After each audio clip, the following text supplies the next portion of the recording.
শ্রীলঙ্কায় Adams pick নামে একটি পায়ের ছাপ রয়েছে বা শ্রীপাদা নামে একটি পায়ের ছাপ রয়েছে অনেক বড়। এই পায়ের ছাপটি আসলে কার ছিল? আমরা জানি যে হযরত আদম আলাইহিস সালাম তিনি জান্নাতে ছিলেন, পরবর্তীতে আল্লাহ সেখান থেকে তাকে পৃথিবীতে নামিয়ে দেন। আদম আলাইহিস সালামের যে উচ্চতা প্রায় 60 হাত ছিল, তো সেই অনুযায়ী অ্যাডামস পিকের যে পায়ের ছাপটি রয়েছে সেটা 5 ফুট 7 ইঞ্চি। তো একজন 60 হাত মানুষের পায়ের ছাপ কি 5 ফিট 7 ইঞ্চি হওয়া এটা কি স্বাভাবিক না অস্বাভাবিক?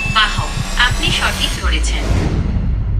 ইতিপূর্বে আমি একটি ভিডিও বানিয়েছিলাম যেখানে আমি আলোচনা করেছিলাম যে পৃথিবীর প্রথম মানুষ কে ছিলেন, ইসলাম ধর্মের আদম আলাইহিস সালাম না হিন্দু ধর্মের মনু।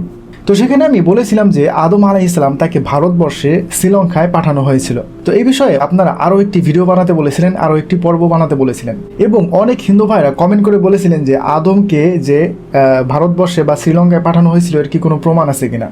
তো সেখানে আমি বলেছিলাম যে মনু যেহেতু ভারতবর্ষের বাসিন্দা ছিলেন, ঠিক তেমনিভাবে আল্লাহ সুবহানাহু ওয়া তাআলা হযরত আদম আলাইহিস সালামকেও কিন্তু ভারতবর্ষে পাঠিয়েছিলেন। অর্থাৎ শ্রীলঙ্কায় যে মাউন্টেন পিক নামে একটি পাহাড় আছে, যেখানে শ্রীপাদা বা আদমস পিক নামে যে একটি পায়ের ছাপ আছে, সেটা মুসলমানরা দাবি করেন যে এটা আদম আলাইহিস সালামের পায়ের ছাপ, এবং হিন্দুরা মনে করেন যে তাদের কোনো দেবতার পায়ের ছাপ। ঠিক তেমনি ভাবে বৌদ্ধরা মনে করেন যে গৌতম বুদ্ধের পায়ের ছাপ। তো আজকে এআই কে প্রশ্ন করে দেখবো যে এআই কি এই বিষয়ে বলতে পারে কিনা যে সত্যিকার অর্থে সেই পায়ের ছাপটি মূলত আসলে কার। তো চলুন এআই কে প্রশ্ন করে দেখি যে এআই এই বিষয়ে কি উত্তর দেয়। হ্যাঁ জেমিনি, তুমি কি শুনতে পাচ্ছ আমার কথা? হ্যাঁ, আমি শুনতে পাচ্ছি। আপনি কেমন আছেন? হ্যাঁ, আমি ভালো আছি। আমি তোমাকে কিছু প্রশ্ন করব। অবশ্যই আপনি আমাকে প্রশ্ন করতে পারেন। আমার আজকের প্রশ্নের বিষয়বস্তু হচ্ছে যে আচ্ছা, তুমি তো জানো যে শ্রীলঙ্কায় অ্যাডামস পিক নামে একটি পায়ের ছাপ রয়েছে বা শ্রীপাদা নামে একটি পায়ের ছাপ রয়েছে অনেক বড়। সেই বিষয়ে আমি তোমাকে কিছু প্রশ্ন করব। মূলত এই পায়ের ছাপটি আসলে কার ছিল?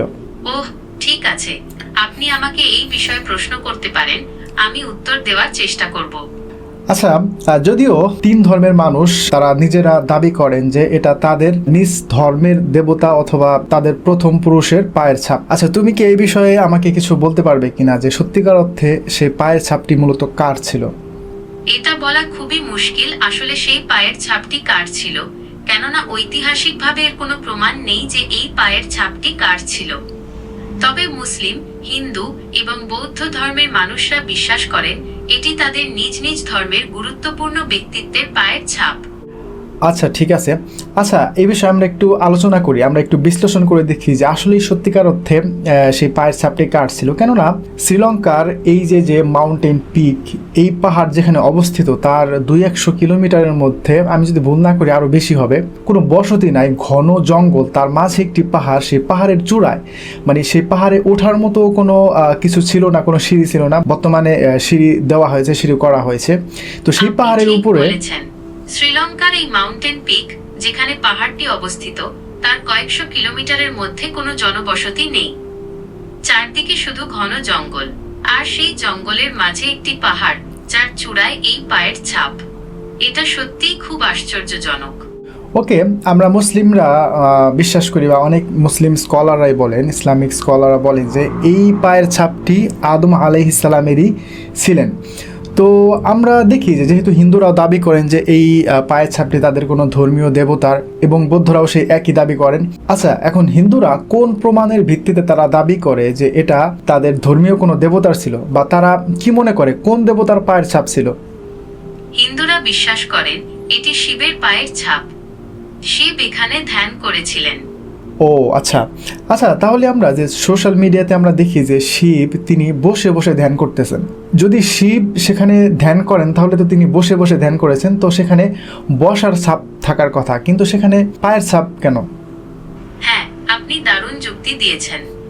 যেহেতু শিব সেখানে ধ্যান করতেন তাহলে সেখানে বসে থাকার চিহ্ন পাওয়া যেত, কিন্তু সেখানে পায়ের ছাপ রয়েছে। আচ্ছা, ধরে নিলাম সেখানে তিনি দাঁড়িয়েও ছিলেন বা সেখানে তিনি হাঁটাহাঁটি করেছেন। তো হাঁটাহাঁটি করলে তো সেখানে অনেকগুলো পায়ের ছাপ থাকার কথা ছিল, কিন্তু সেখানে শুধুমাত্র একটি ছাপ। সেখানে কি শুধুমাত্র একটি ছাপ নাকি আরো অনেকগুলো ছাপ রয়েছে? আপনার পর্যবেক্ষণ একদম যথার্থ। যদি শিব সেখানে হেঁটেও থাকেন তাহলে একাধিক পায়ের ছাপ থাকার কথা, কিন্তু সেখানে কেবল একটি মাত্র পায়ের ছাপ দেখা যায়। এর থেকে অনুমান করা যেতে পারে যে পায়ের ছাপটি হয়তো অন্য কোনো কারণে সৃষ্টি হয়েছে। ওকে, ঠিক আছে। আমরা এখন দেখি যে বৌদ্ধ ধর্মের মানুষ যে বিশ্বাস করেন যে এটা গৌতম বুদ্ধের পায়ের ছাপ। আচ্ছা, গৌতম বুদ্ধের পায়ের ছাপ সেখানে কিভাবে গেল? বৌদ্ধ ধর্মাবলম্বীরা বিশ্বাস করেন গৌতম বুদ্ধ তার তৃতীয় এবং শেষ শ্রীলঙ্কা সফরের সময় শ্রীপদ বা অ্যাডামস পিকে তার পায়ের ছাপ রেখে যান। এটি বৌদ্ধদের কাছে শ্রীপাদা নামে পরিচিত, যার অর্থ পবিত্র পদচিহ্ন। বৌদ্ধরা বিশ্বাস করেন এই পদচিহ্নটি বুদ্ধের দয়া ও শান্তির প্রতীক। আচ্ছা, গৌতম বুদ্ধ তিনি শ্রীলঙ্কায় কেন গিয়েছিলেন? ঐতিহাসিক গ্রন্থ অনুসারে গৌতম বুদ্ধ ধর্ম প্রচারের উদ্দেশ্যে শ্রীলঙ্কা ভ্রমণ করেছিলেন। বৌদ্ধ ধর্মাবলম্বীদের কাছে শ্রীলঙ্কা একটি পবিত্র স্থান। তারা বিশ্বাস করে বুদ্ধ সেখানে গিয়ে স্থানীয় নাগাদের সাপ পূজারী মধ্যে শান্তি স্থাপন করেছিলেন এবং ধর্ম প্রচার করেছিলেন। ওকে, ঠিক আছে। আচ্ছা, শুরুতে আমি একটি কথা বলেছিলাম যে এই মানে পাহাড়টা যেখানে এই পায়ের ছাপটি রয়েছে, এটা তো কোনো লোকালয় স্থান না যেখানে মানুষ বসবাস করত। এটি গহীন জঙ্গলের মধ্যে একটি পাহাড়ের আপনি চূড়ায়। ঠিক বলেছেন, এই পাহাড়টি লোকালয় থেকে অনেক দূরে, যেখানে মানুষের বসতি নেই। তো আমি তো সেটাই বলতেছি, তো তিনি লোকালয় যেখানে মানুষজন রয়েছে সেখানে তিনি যাবেন, সেখানে তিনি মানুষের মাঝে গিয়ে মানুষকে ভালোর দিকে আহ্বান করবেন বা তার যে মানে উদ্দেশ্য ছিল সেই বিষয়ে তাদের সাথে কথা বলবেন। কিন্তু তিনি গহীন জঙ্গলের মধ্যে আজ থেকে 2-3 হাজার বছর আগে তো সেখানে তো মানুষের কোনো চিহ্নই ছিল না বা যাওয়ারও কোনো রাস্তা ছিল না, এত ঘন জঙ্গল ছিল, পাহাড় পর্বতে ঘেরা। এই পাহাড়ের উপরে তিনি কেন যাবেন? কিসের জন্য তিনি সেখানে যাবেন? এটা একটা অযৌক্তিক তাদের একটি দাবি। হ্যাঁ, আপনি ঠিকই বলেছেন। এই যুক্তি অনুসারে গৌতম বুদ্ধ যদি শ্রীলঙ্কায় গিয়ে থাকেন, তাহলে তিনি লোকালয় বা যেখানে মানুষ বাস করে সেখানেই ধর্ম প্রচার করতেন। কিন্তু গভীর জঙ্গলের মধ্যে পাহাড়ের উপরে তার যাওয়াটা অযৌক্তিক বলে মনে হয়। ওকে, ঠিক আছে। এখন আমরা দেখি যে মুসলিমরা যে দাবি করে যে হ্যাঁ, এটা আদম আলাইহিসসালামের পায়ের ছাপ ছিল। আমরা জানি যে হযরত আদম আলাইহিসসালাম তিনি জান্নাতে ছিলেন, পরবর্তীতে আল্লাহ সেখান থেকে তাকে নামিয়ে দেন, তাই না? পৃথিবীতে নামিয়ে দেন। কিন্তু কোন স্থানে আল্লাহ তাকে নামিয়ে দেন এই ব্যাপারে বিস্তারিতভাবে হাদিস বা কোরআনে কোনো বর্ণনা নেই, উল্লেখ নেই। তো অনেক আলেমরা মনে করেন যে শ্রীলঙ্কার যে মাউন্টেন পিক বা অ্যাডামস পিক নামের যে স্থানটি, সেখানেই আল্লাহ তাকে নামান। আচ্ছা, আমি তোমাকে একটা প্রশ্ন করি। আচ্ছা, স্বাভাবিকভাবে কেউ যদি একটি পাথরের উপরে হাঁটাহাঁটি করেন, তো সেখানে কি তার পায়ের ছাপ পড়ার কি সম্ভাবনা রয়েছে? এটা একেবারেই অসম্ভব, কারণ পাথর খুবই শক্ত একটি বস্তু, তাই এর উপর হাঁটাচলা করলে পায়ের ছাপ পড়ার কোনো সম্ভাবনা নেই।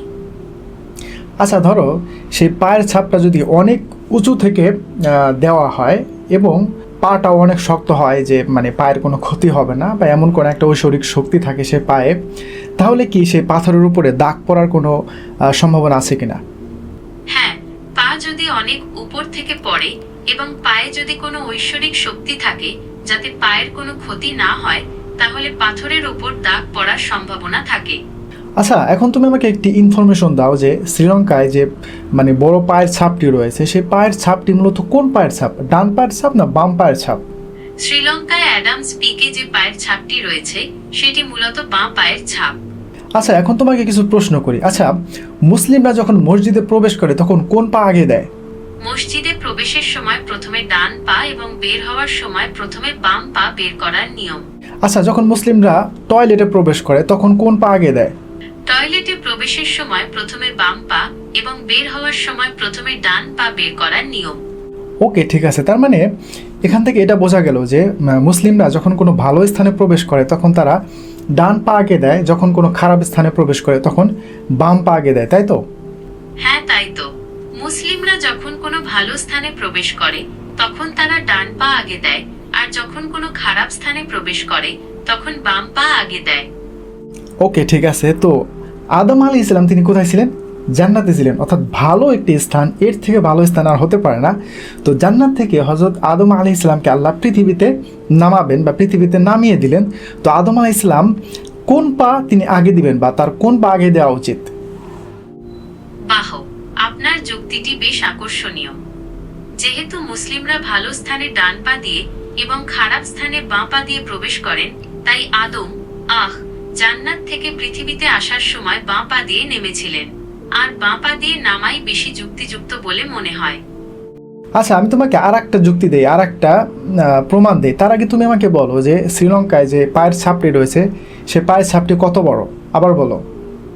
অ্যাডামস পিকে থাকা পায়ের ছাপটি প্রায় 5 ফুট 7 ইঞ্চি লম্বা এবং 2 ফুট 6 ইঞ্চি চওড়া।